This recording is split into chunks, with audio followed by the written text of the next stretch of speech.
Kesombongan pelatih Yaman U20 terjawab oleh perjuangan timnas U20. Alasan Jens Raven layak dicoba Sintayong lawan Bahrain.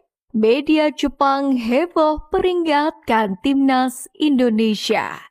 Nazar Sintayong jika sukses bawa Indonesia lolos Piala Dunia 2026. Simak informasi selengkapnya sebagai berikut. Kesombongan pelatih Yaman U20 terjawab oleh perjuangan timnas U20. Pertandingan sangat seru baru saja tersaji antara timnas Indonesia U20 kontra Yaman dalam matchday pamungkas Grup F kualifikasi Piala Asia U20 2025. Digelar di Stadion Madia Jakarta, kedua tim memiliki ambisi yang sama usai meraih poin penuh pada dua laga sebelumnya. Menurunkan formasi terbaiknya, timnas Indonesia U20 mampu mendominasi jalannya pertandingan seperti yang sudah diprediksi. Sementara para penggawa Yaman tampil dengan perlawanan tinggi, seolah tidak peduli tengah menjalani laga tanda.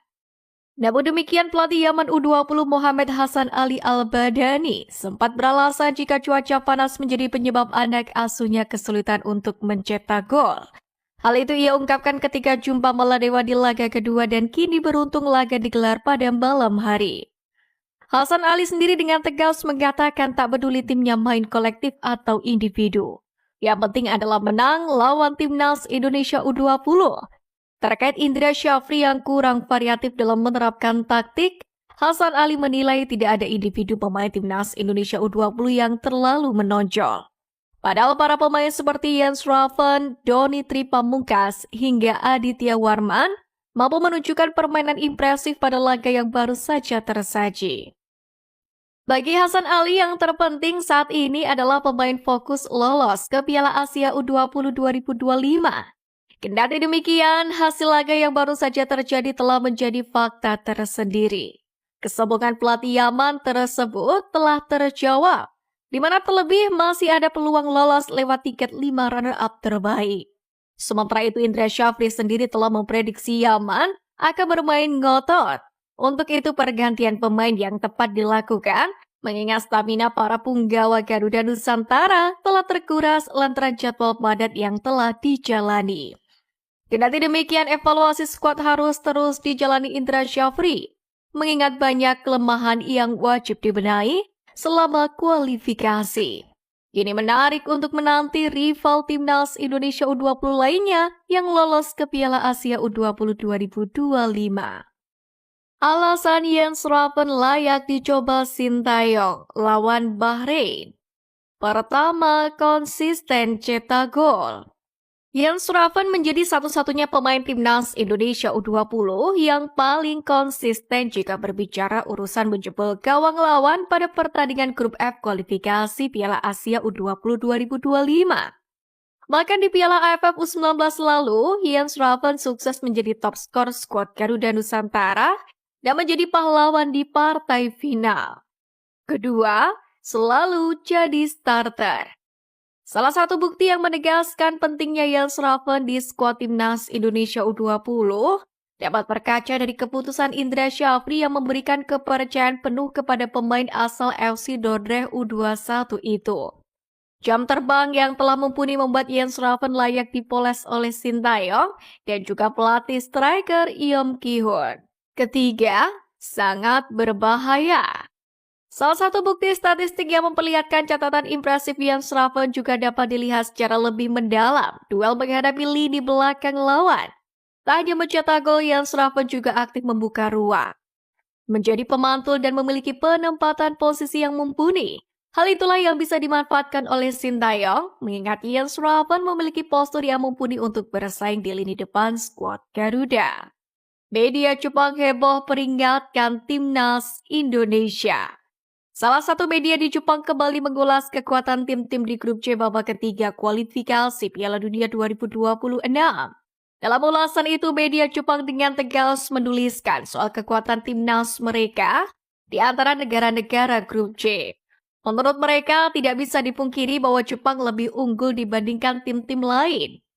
Menurut media Jepang yang bersumber dari salah satu surat kabar Cina bahwa tim nasional Jepang merupakan kakak di sepak bola Asia. Timnas Jepang adalah kakak dari sepak bola Asia, begitu ulasan dari surat kabar Cina. Tulis laporan media Jepang Goli.jp. Faktanya apa yang disampaikan oleh media Jepang dan Cina itu sesuai dengan kenyataan di lapangan.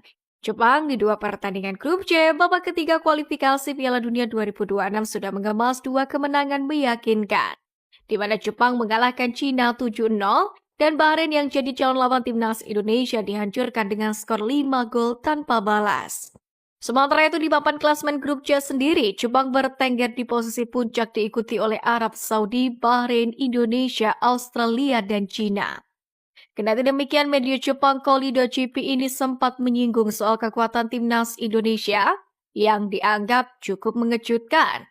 Sebelum menantang Jepang, timnas Indonesia harus berhadapan dengan Bahrain pada 10 Oktober 2024 di laga tandang. Setelah itu, menantang Cina pada 15 Oktober 2024.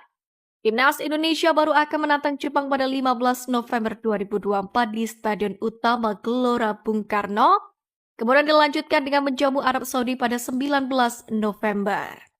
Nazar Sintayong juga sukses bawa Indonesia lolos Piala Dunia 2026. Kabar menarik datang dari Sintayong yang memiliki nazar jika mampu membawa timnas Indonesia tampil di pesta sepak bola tertinggi Piala Dunia. Saat ini, hampir memasuki tahun kelima sejak Sintayong ditunjuk sebagai pelatih timnas Indonesia pada bulan Desember 2019. Pria asal Korea Selatan itu pun sudah merasakan pahit manis perjalanan bersama dengan tim Merah Putih.